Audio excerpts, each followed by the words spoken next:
To be a great parent, you have to understand it's going to be a journey for the rest of your life. You will spend the rest of your life trying to live up to that concept. If you say, hey, I'm done in an hour, it doesn't matter if you finished, you have to stop in an hour and switch gears.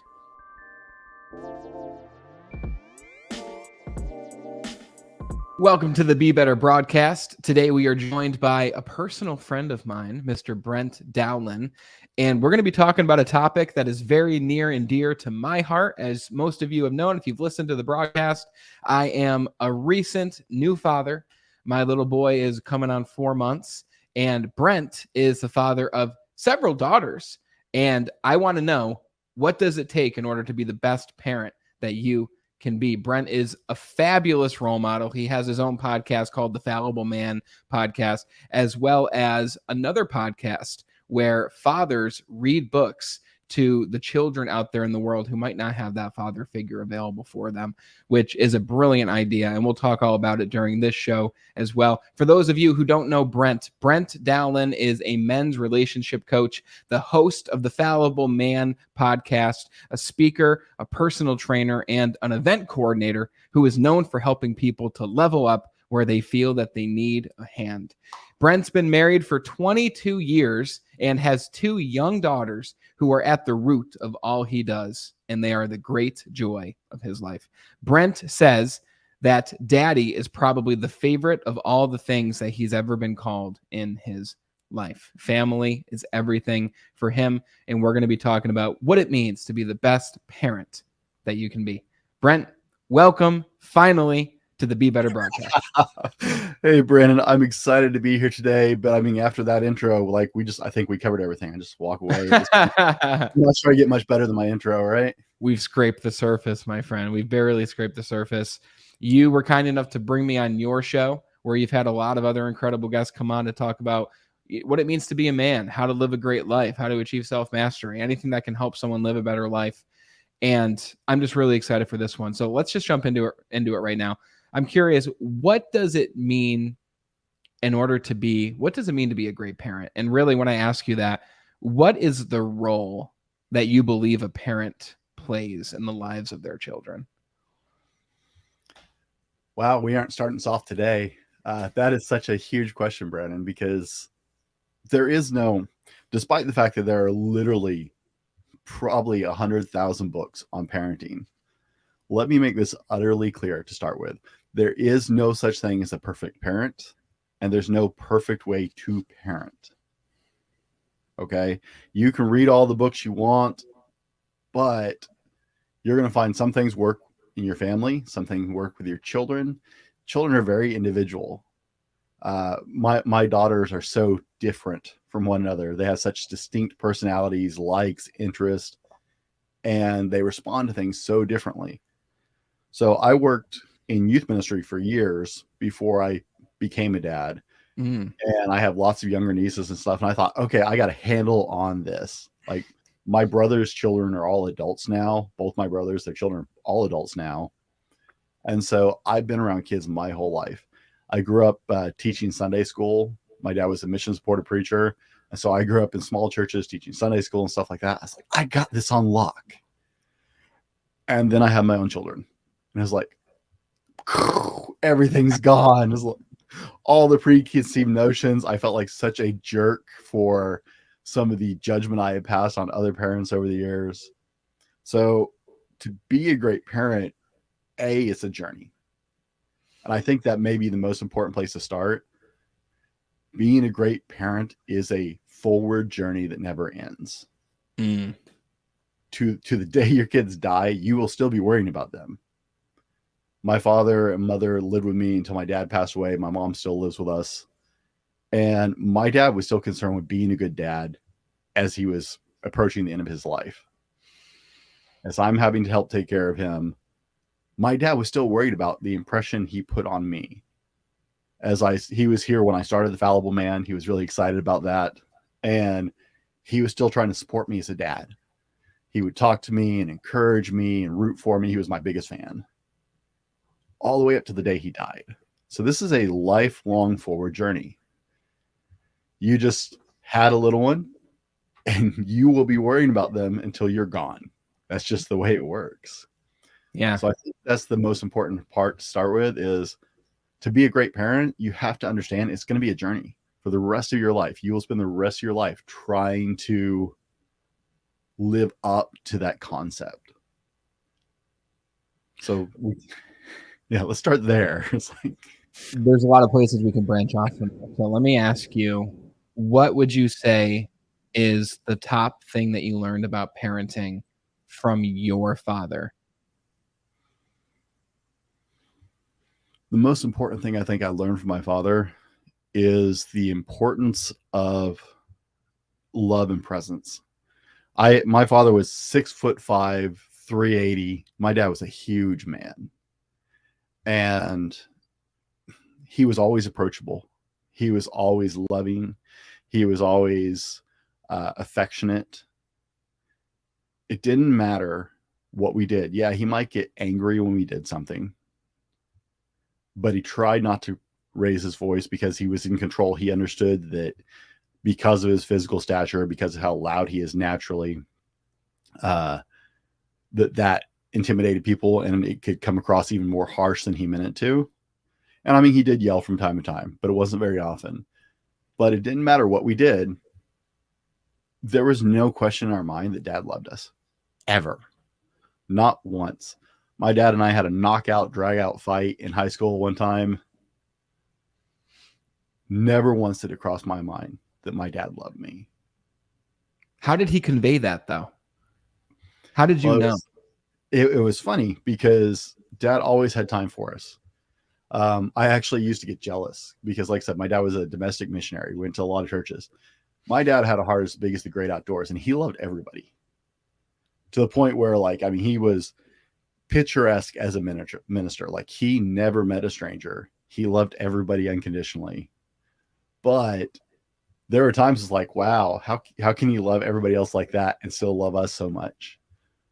And that was my own jealousy because it's like I just couldn't conceive of my dad having that much capacity. But there was never ever a question, and it was always, there was time to hug, there was time to sit together, there was time to talk, there was time to do things together, there was times they were at all the games. My dad rarely ever missed any of our sporting events. He came to our plays, he came to our concerts. It didn't matter what we were doing. My dad was heavily involved every single day. He made us a priority. And sometimes that meant we had 5 minutes to sit down. Sometimes that meant he cleared his entire schedule. But there was never a question, because that was the pace my whole life, that if I really needed something, or if I needed to approach him about something, that I could do that there was love. My dad was still hugging me, in high school, and as I became an adult, there were always hugs. There was always time to sit and drink iced tea. The last couple of years of his life, like I said, the last year and a half of his life, he lived with us. And I like to come home and drink coffee. I was still working in an IT position, and my dad had a hard time moving. He was using a walker. That's a whole long story, but he was pretty beat up, so it was difficult for him to move around. And my dad was never a big coffee guy, except he's a social coffee drinker, right? Sometimes he drinks coffee. My wife and I drink coffee all day long, every single day. But my favorite thing to do when I came home at the time, after a long day at work, was I like to sit on my back porch, a little, back porch set, a couple chairs, a table. And my dad would be waiting there when I got home, because he knew if he was sitting there with a cup of coffee, I would sit down and we would talk. Aww. And that was important to him, that we still got to talk, because he knew as soon as I finished that coffee, I was heading into the studio and I was editing or, prepping for the next show. But he knew if he was sitting there waiting, I would sit down and talk with him, and my daughters would come out and play and sit with us. But he knew he would have that time to sit there and talk. That's beautiful, man. That was all the way. I mean, he's been gone 2 years now. So I'm 43. I was at 41 years old. My dad is still sitting there waiting for me to get home. Wow. And have with him. I love that. I didn't know. So I never met your dad. I don't know your dad, but from what you just described about him and from the short time that I've known you, I can sense that same warmness and inviting nature that your dad had in you. Just before we even had our first like one-on-one conversation, we met in Dai's mastermind. And shout out to you, Dai. Thank you for introducing Brent and myself. What's up, And Di? yeah, what's up, Dai? So the first time we talked, though, like even before then, you were just always, I never, sometimes before you meet someone, you're like, how's this person going to be? But you were just always warm and welcoming and inviting. So whether that was by nature or nurture, it's very obvious that your dad transferred that to you. So I just want to make sure that you knew that, brother. That's beautiful. Oh, thank you. That's I decided, I had this dawning realization at about 20. I completely just trashed my life. That's a whole other thing. But I was at the bottom. I was at the bottom. I was between suicide and prison at that time. And never once did my dad walk away from me, but I realized in that moment, right, it takes some perspective sometimes. Like, if I can be half the man my dad was, I'll have done well in life. Right. It took that hitting bottom to get full perspective. So thank you for that. That's very generous. Absolutely. Let me ask you, because what you said is very important. You said your dad always made time for you. This is something that I've been doing a lot of thinking about. And you are a very busy man who has a full-time job. You've got a business, you've got a family, you've got a podcast. You do so many different things. You're a husband, you're a father. Like you have like 10 different hats that I just named, and there's probably so many more that I just don't know about you. I have this concern in my own life. So right now, my son's 4 months, and I also have a full-time job. I'm a father. I'm a business owner. I'm a podcaster. So we're very similar in that regard. Mm-hmm. My son's 4 months, so he's not running around. He's not saying, Daddy, play with me. Let's go outside. Let's do this. Let's do that. But I have this fear that when the time comes, I'll be working on something, or I'll be in the heat of doing something, or I'll have a tight deadline, and I'll say, Daddy's working. We'll do something in a little bit, or we'll do something tomorrow, or we'll do something soon, just not right now. Like, I always want to be able to make time for my son and my children in general, because I'm sure there's more on the way. So how do you balance everything while still creating the perception in their minds that you make time for them? That is like the never ending quest. As you said, I just started actually back working full time, and we're back in that, right in the mix of that, right? Because my whole life just got upended a little bit. Very large change in schedule. After we record today, I'm driving 100 miles down to another town to go to work for the rest of the day and probably into tomorrow. So that is kind of a new ground for us, but I'm falling back on the way we've always done it. And that is, I communicate with my kids. I actually have my doctor get blown away by how clearly we just communicate with our children from the time they were little. We never did the baby talk with our kids ever. And so, like, my oldest daughter started talking with a much bigger vocabulary fairly early on, because we always just talked to her. But that communication has been critical as we try and balance these different things. People underestimate, children perceive so much more than we actually want to give them credit for a lot of times. And I've certainly been guilty of that in the lifespan of my children already. They're 9 and 11, but they understand so much more of what's happening. And so clear communication is the start of it. And then you have to start teaching them that there are times when you can play, times when you can't. However, you have to be able to be a little flexible on things, right?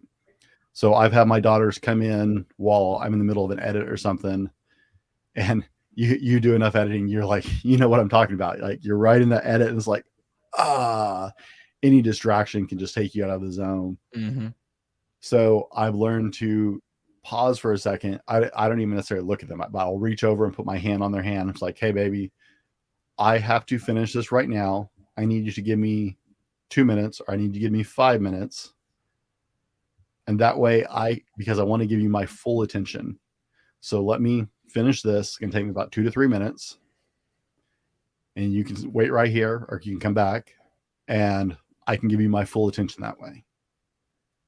But then you got to deliver on that. If you say 2 minutes or 5 minutes, you have to deliver on that. Yeah. That has to be above reproach. If you say, hey, I'm done in an hour, it doesn't matter if you finished. You have to stop in an hour and switch gears. Now, sometimes that means really late nights. As you know, my day starts about 4 a.m. I could tell.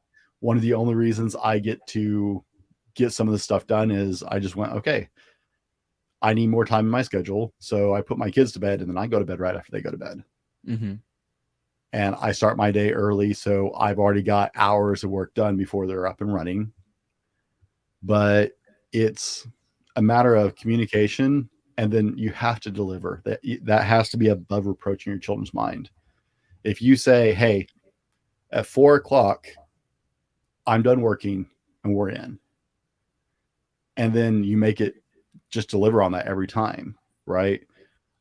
Children make you more efficient. If you want to be a good parent and you still want to achieve all the things you want to achieve, children make you become more efficient. You start realizing what isn't important, what is important.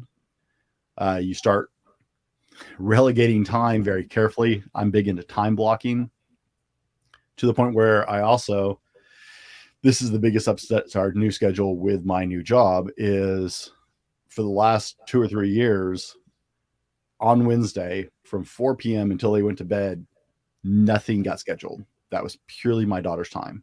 Mm-hmm. Every week, without question, they knew at 4 o'clock on Wednesday until they went to bed, I don't help around the house. I don't do laundry. I don't pick up my phone. 4 o'clock on is their time. That is our exclusive afternoon where they are my only priority. Awesome. And that's not a lot, right? As a busy parent, it's really hard. But having that time slot on my schedule, like it's on my calendar blocked out. My children can see my calendar. I have one of the, the Amazon picture frame things. Yeah. Right. In my office. My children can check my schedule. That's great. They can pull it up in the kitchen too. They have my schedule, and to be able to look at the calendar and go, oh no, that's our time. You know, they'll come in and ask me something here and there, and I'll do the, hey, give me 2 minutes. Okay. And then I will turn away from my computer and look them in the eye and answer their question. And be like, okay, now I got to work for another hour. And then I can help you with that. Okay. In another hour, I just set the boundary right there. In another hour, I'm stopping what I'm doing, and I'm doing what I told my child I'm going to do. Yeah. And so having that, being above reproach when it comes to that, when you speak to your children and communicating them clearly, children like boundaries. Like, parents don't buy this until they're much older a lot of times. Children, especially teenagers, like boundaries. This is going to freak a lot of parents out. They like boundaries. They like rules. It puts context to their world. The world is big and scary starting out. There's just like so much going on. It puts context in their world to have good boundaries. It can be rough transitioning to that if you haven't really done it before, but having boundaries, having a schedule is actually really important, especially with younger children. Mm-hmm.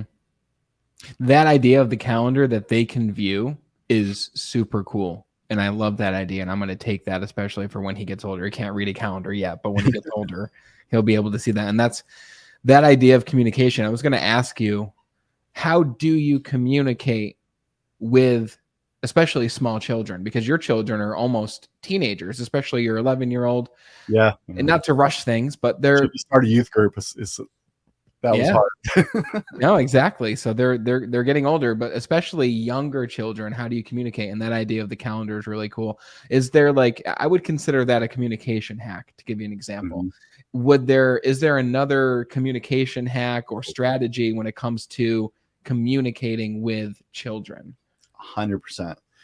One of the most important things I ever did with my kids is when I talk to my kids, I get on their level.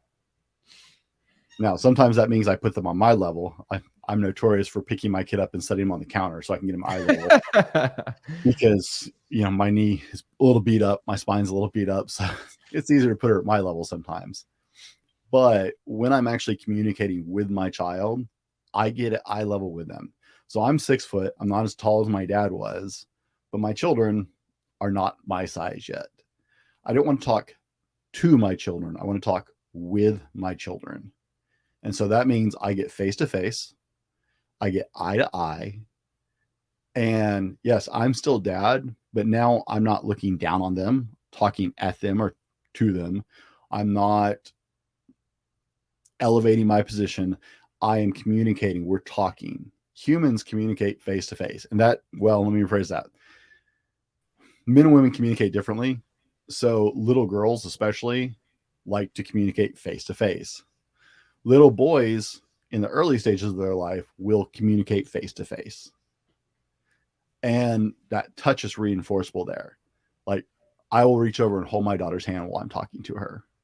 I would do the same thing with a little boy. I'll hold their hand or reach over and put my hand on their knee and pat their knee or whatever.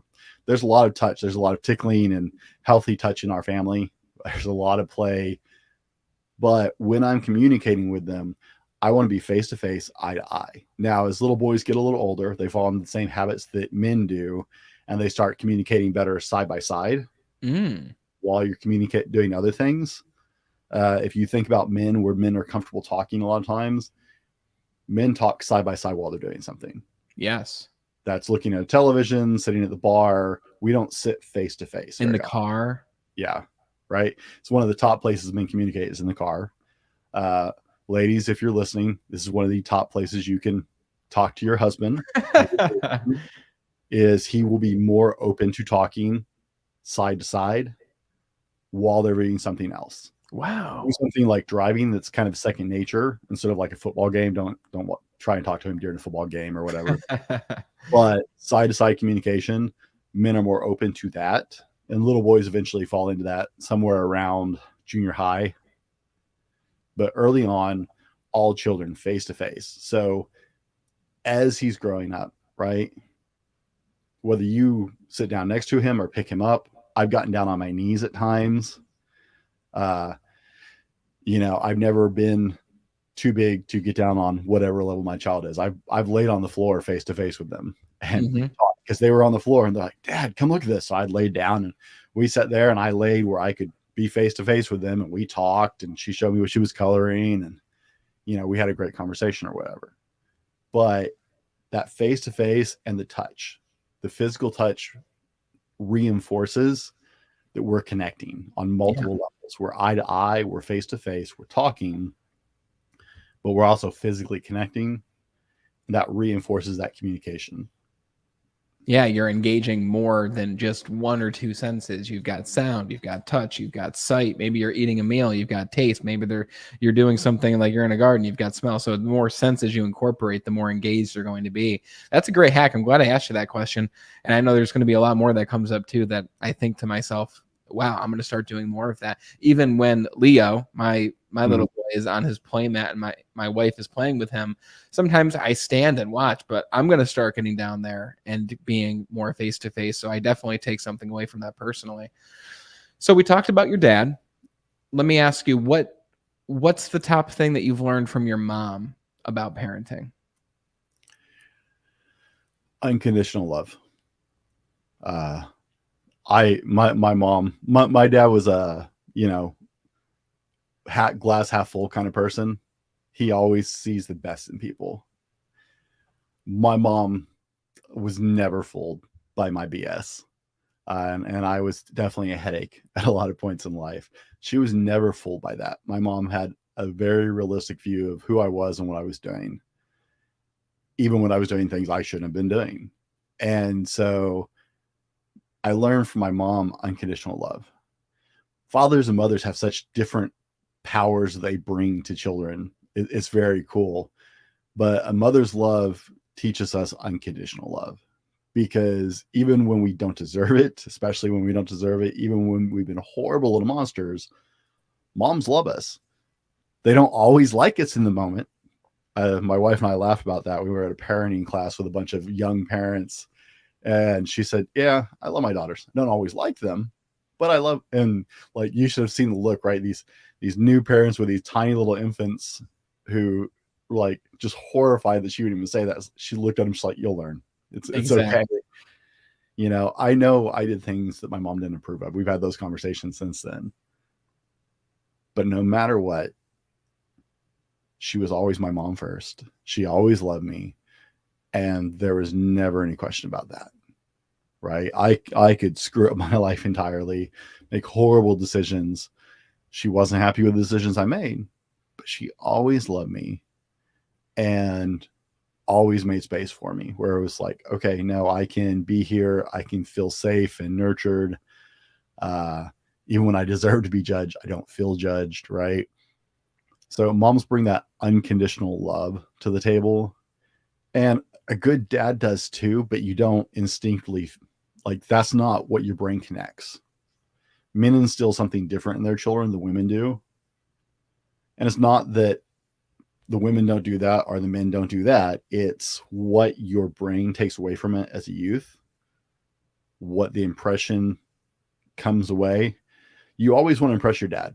I've never met a man. I've met men who like spit when they say the name of their father. Like, just, but deep down, if you get deep down, every boy, every daughter wants to impress their dad. They want to feel the pride that their parents are proud of them. And they feel like they have to earn that with their dad. You never feel like you have to earn that with your mom. And you really most likely do not have to earn that with your dad. But instinctively, you don't have to earn that with your mom. You feel like you have to impress your dad.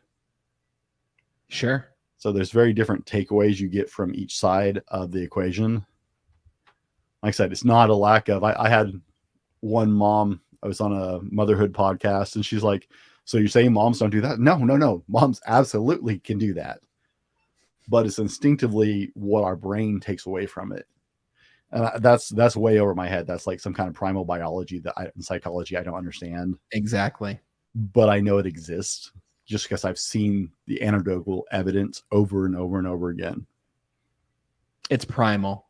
The role of the father is very different than the role of the mother. I had an individual on my show, Gary Day Rodriguez, and the episode's coming out next week, actually. And he just mentioned the importance of a child witnessing and seeing the connection between the mother and the father. And he talked about the studies that have been done recently of the brains of children who had only a single mother or just had a single parent in general and didn't have the opportunity to watch their parent be intimate and even just hugging, sharing a kiss with the other parent, right? And they did a study of the brains of the children who had one parent versus the child who had two parents who were affectionate. And the brain of the child who only had the one parent didn't light up in a lot of the areas that the brain of the child with several parents in their life had. So this idea of the nuclear family, this idea of having the mother and the father in the life is so important. And I'm curious if maybe it's bubbled to the top of your conscious mind, but especially when you were young and growing up, does anything stand out to you in a positive way about the way that you witnessed your father and mother together? Did that engagement between the two of them teach you anything? Oh, yes. My marriage would not have lasted 22 years so far without that. Okay. My father adored my mother. Like, the only way you could truly outrage or anger my father when there were four of us. I have three siblings. One of them is adopted. He joined us when I was in high school. Wow. And one of the things, like, my dad was super affectionate. Like I said, he was never afraid to hug us or hold us, or right. Even when we get those stages, we're like, no, right. Same way with my mom. He was super affectionate with my mom. My dad adored her. And the only true way to really anger him was to disrespect my mother. Like, it was utterly clear, the pecking order. It was my mom and then us. He loved us, but my mom came first, and that was the priority. And that makes sense now. I've been married a while, right? We were out of the house 20 years or more after we grew up, before my dad passed. easily. So, you start with this person, your spouse or your significant other or whatever. You start with them. Then kids come. Well, then kids grow up and move out on their own, and you're still with them, right? This relationship continues. And so my father taught me to prioritize my wife. By the way he interacted with my mother, he also taught me how to interact with my wife.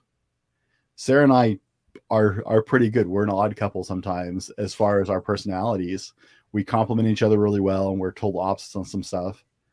We're not perfect. We have our fights, we have our disagreements, but no matter what, I choose Sarah every single day. And I learned that from my dad because it didn't matter what was going on.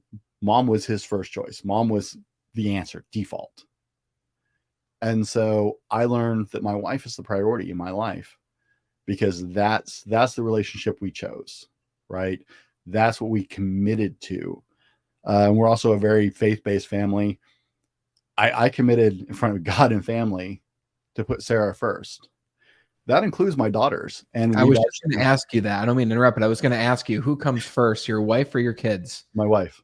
Wow. How can you say that when you have two young children who need you? How can you say your told wife? My daughters that.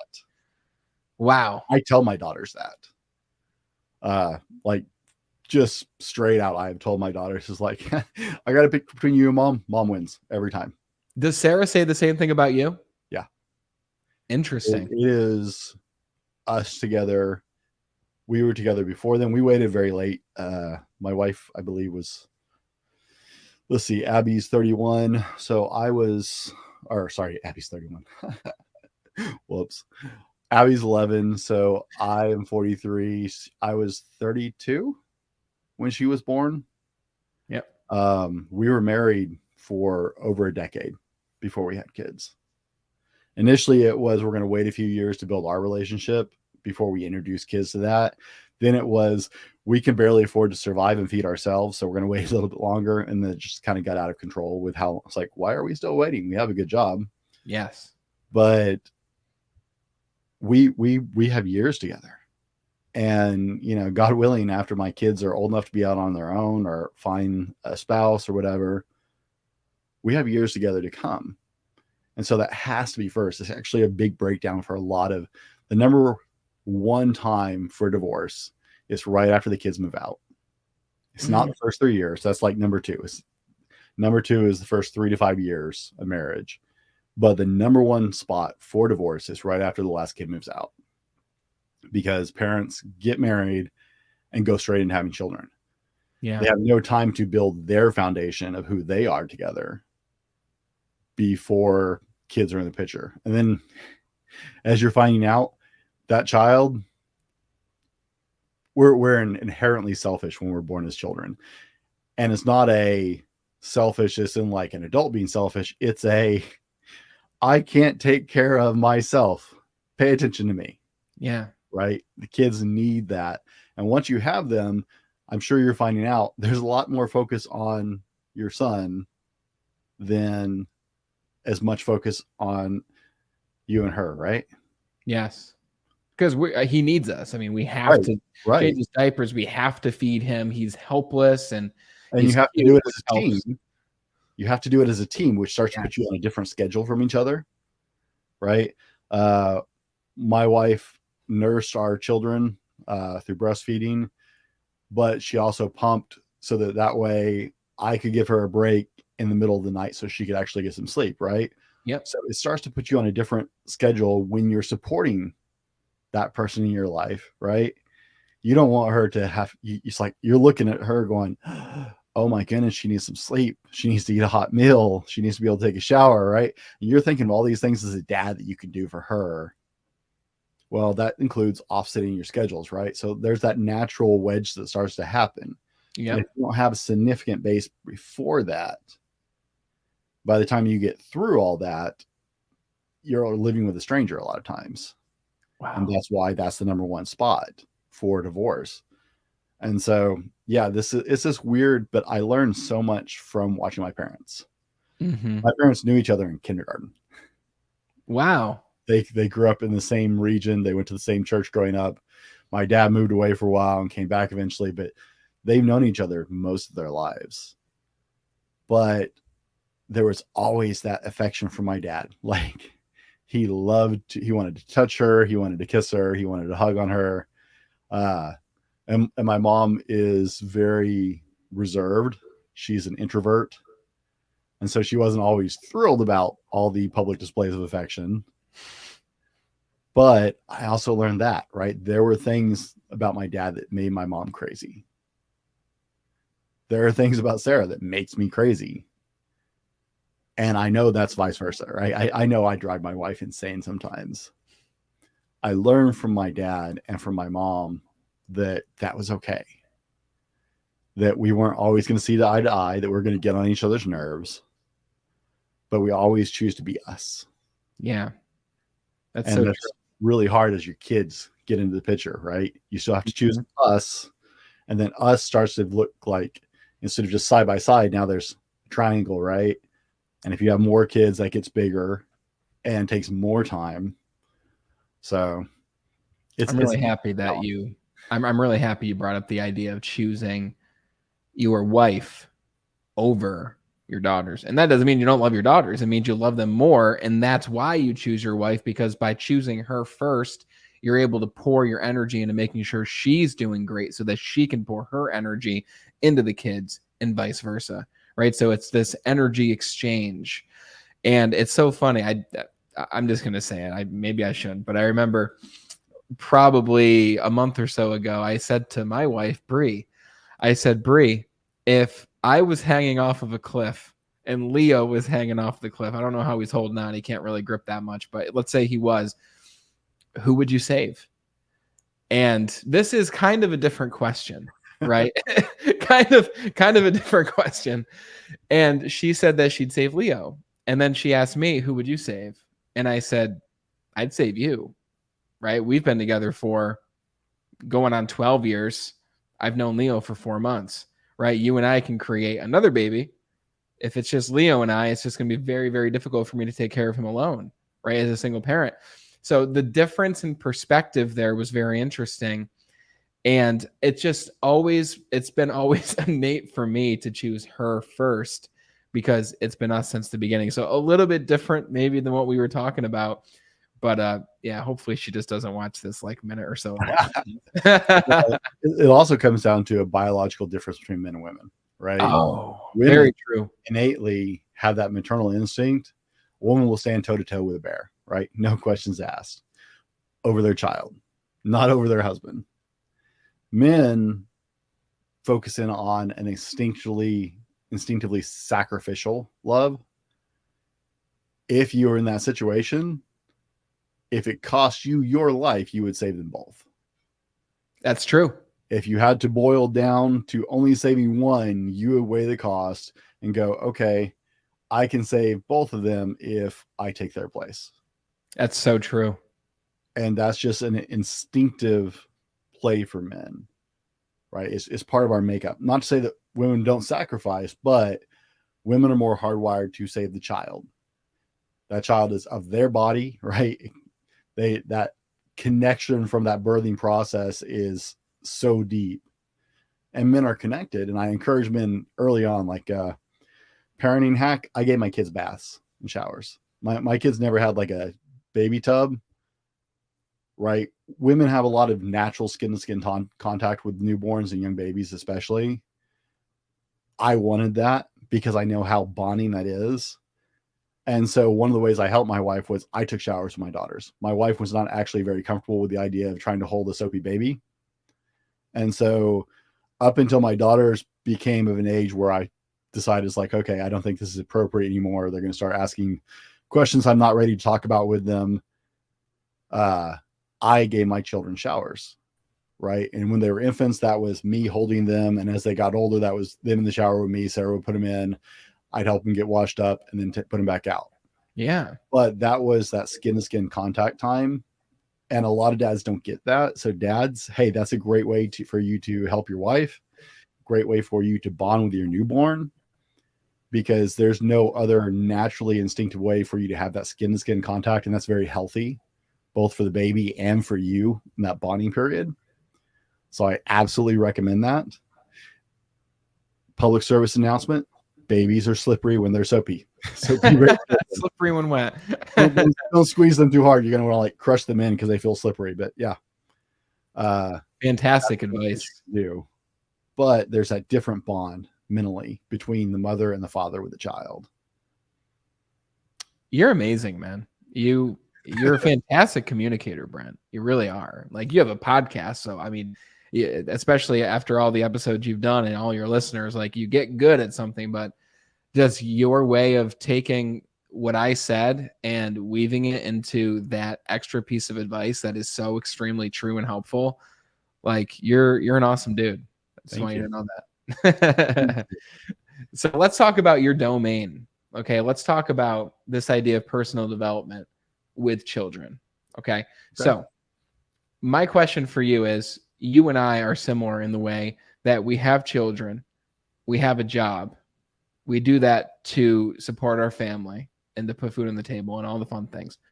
And you decide at the same time to have your business, something that will infinitely grow over the course of time.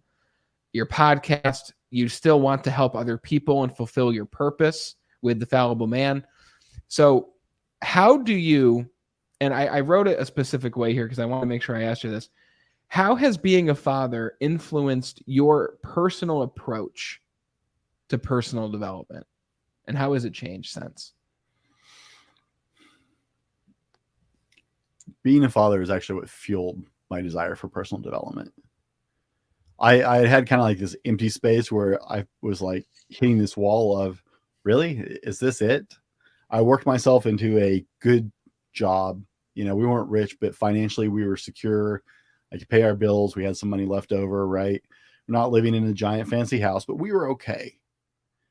But it's like, okay, I've got the wife, I've got kids, I've got a home, we've got a dog, I've got a good job. Is this really what life is? And so I had struggled with that for a little while. And then I looked at my daughters and I was like, I want more than this. I want them to see me want more than this.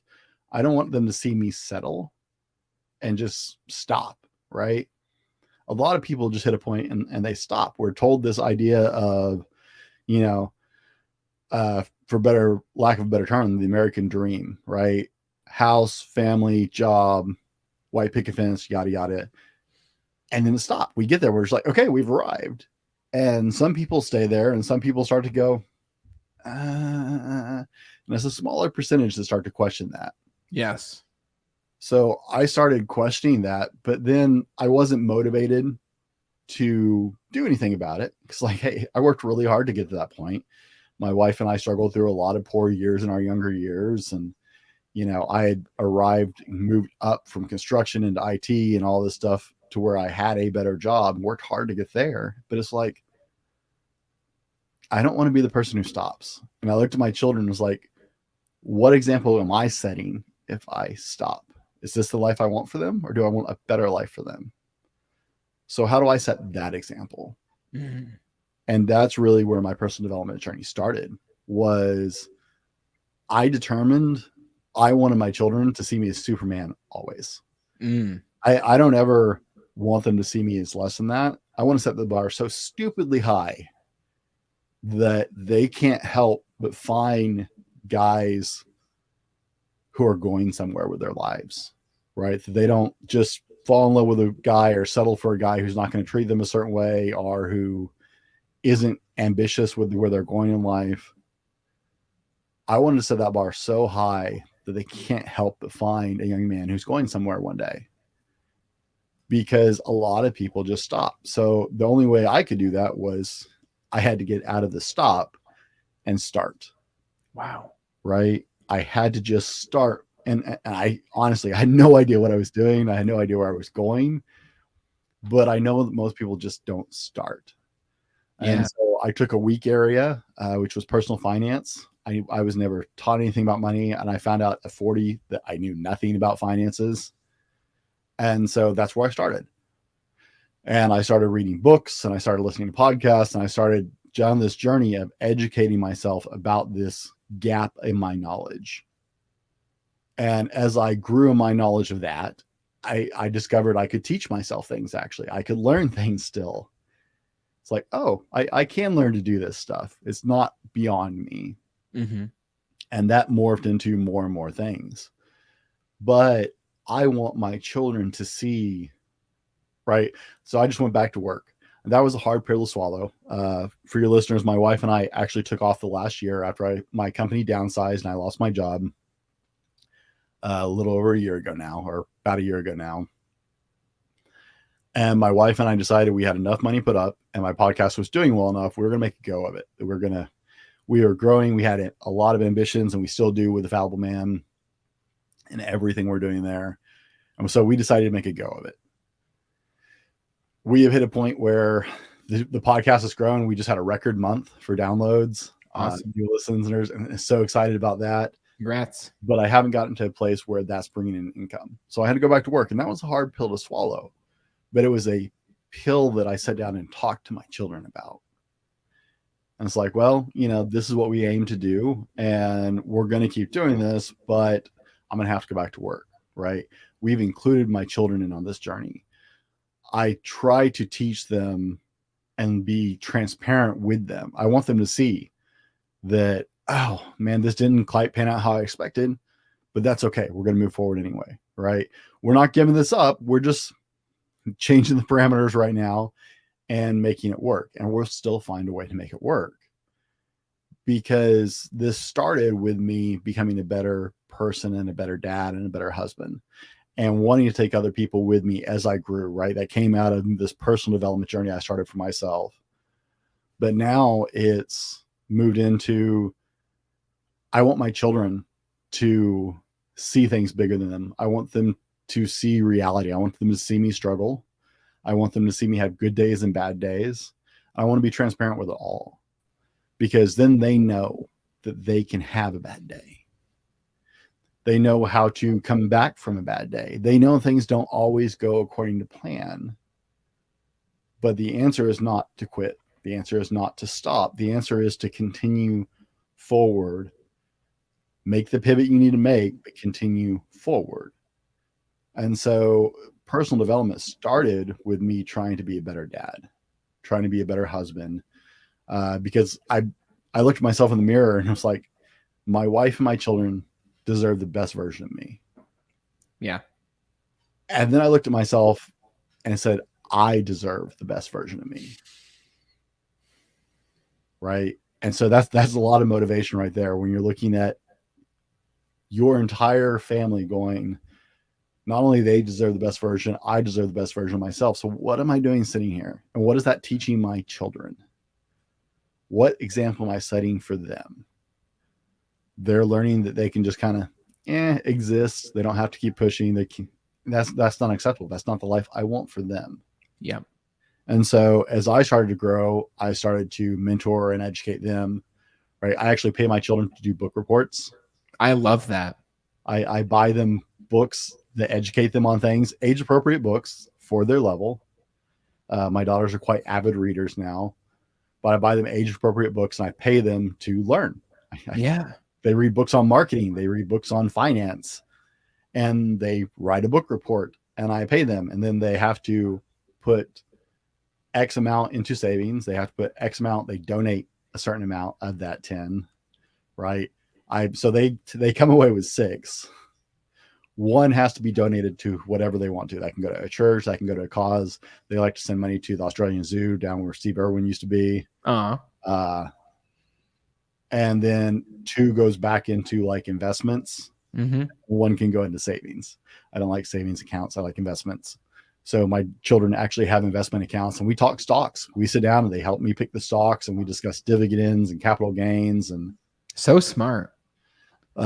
So, I'm having conversations with my 11-year-old about why we would look at certain stocks, and is a dividend stock, or is this I have to sell it to, and she's understanding things that I didn't know till I was 40. Yeah. Right. We're taking that journey together. They've got their own little business where they design shirts and stuff for kids. Cool. They have a Redbubble shop, and I sit down with them because I already have all that software. and I help them with their designs. They tell me what they're trying to do, and then we start working that design together. Because they haven't quite learned all the different tools. But as they get older, they'll do that on their own. But now they got something they're putting into, right? It may never make them any money, but at the same time, they're learning graphic design. They're learning how certain colors and fonts go together, styles, right? It's feeding a different part of their brain than they get at school even. Yes. But it all started with, I wanted to be better, and so I'm taking them with me. That's fantastic. I said at the very beginning, after you said, well, that intro was great, now we can stop. And I said, we've scraped the surface. I still feel like we scraped the surface. And I know there's so much more that we could cover. Like, I already have like 5 other things that I want to ask you, but time regards, we can't. But next time we can.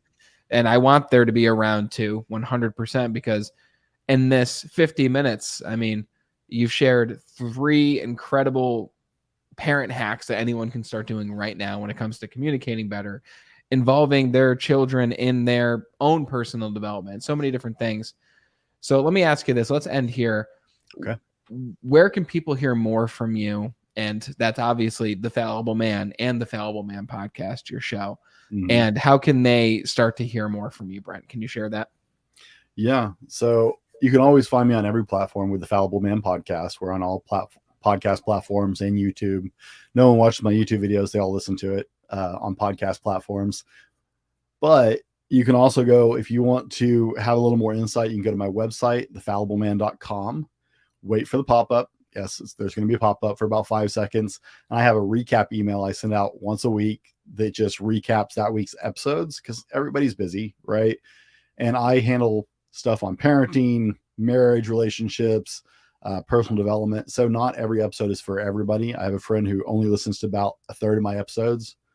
So you can see if you sign up for that email, you can, then I'm not going to bomb you. You only get that one email. You don't even get my other mailing list. I have 2, but you can get that email and just get the recap and see what we're talking about that week, including which guest is on, and go, hey, that's worth my time. Right. That way you can pick and choose because there's a lot. There's a lot that wants your attentions. I do 2 shows a week. So, there's a lot out there. That way, sign up for the email and you know exactly what we're covering. Amazing. Super cool. Guys, there's links in the description to go follow the Fallible Man podcast and to get on that list so that you can see what episodes that you want to listen to. Brent, this was one hell of a conversation, man. I expected it to be amazing, but like you said about the bar that you set for yourself, you set the bar high here, brother, when it comes to parenting, being a dad, being a mother and what you've learned from your mother and the whole kit and caboodle. Amazing conversation. Thank you for your time. And I'm so glad that we finally made it happen, man. We did it. I appreciate having me on, Brent. It's been fun, man. You have a great show, so I'm honored to be a guest here. Thank you. Thank you, brother. This has been awesome, guys, and I hope that you took something away from this parenting conversation with Brent, whether you're a new parent, you've been a parent for 9 to 11 years like Brent himself, or you're about to be a parent and you're wondering, how can I best prepare myself? And if you're watching this and you're about to be a parent, then you're already on the right track. Super cool that you're investing in yourself and your own parenting skills. And if you did take away even just one thing from this conversation, all that we ask is you share the show with just one other person who could use it as well. You're the reason that the Be Better broadcast has grown to over 300 episodes over the past several years because you are the best part of the Be Better team. Thank you so much for watching and listening. And until we talk again next time, continue to be better.